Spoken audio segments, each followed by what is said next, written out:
সাদা তেল দেওয়া হয়েছে প্যানে। এবার ওই সসেসটা দিয়ে দে। সসেসটা হালকা করে ভেজে নিতে হবে। পুরোটা দিয়ে দে। হ্যাঁ, হালকা করে ভেজে নিতে হবে সসেসটা।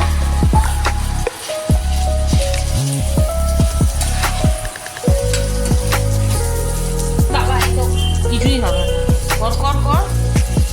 ভালো করে ভেজে ওটাকে তুলে রাখ। আগে ভেজে নিয়েছিস তো? আচ্ছা, হ্যাঁ, সসেসটা ভাজা হয়ে গেছে। এবার ওই ডিম দে।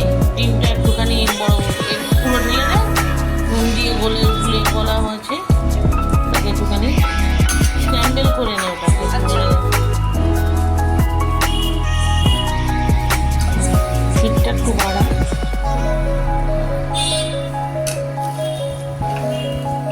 ওটাকে করে বেশি ভাজা যাতে না হয়, সাদা সাদা ভাজা যাতে, ওটাকে তুলে নিবি।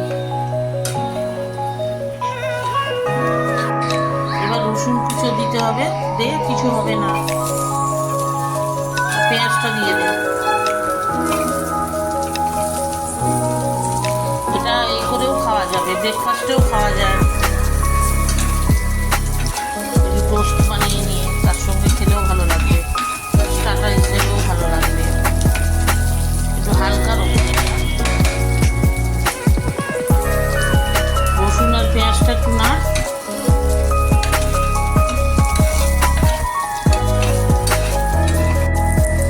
শসা দিয়ে দিলাম।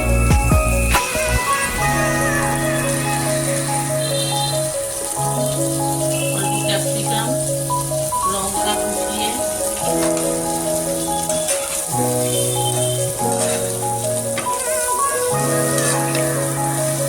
এবার এতে ডিমগুলো দিয়ে দে। সসেজ, অল্প মরিচ দে।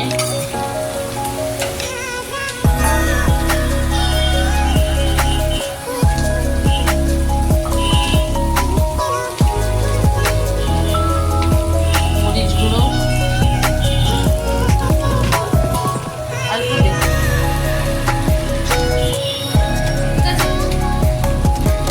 হ্যাঁ, ঠিক আছে। সয়া সস আছে, দিয়ে দে, ডার্ক সয়া সস। ওটা ভালো করে মেশা।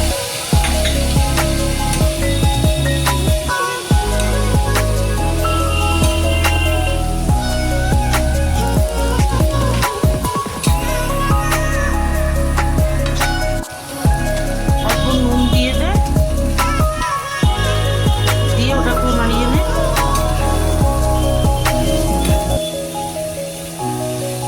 ভালো করে মিশিয়ে এবার সার্ভ করে দে।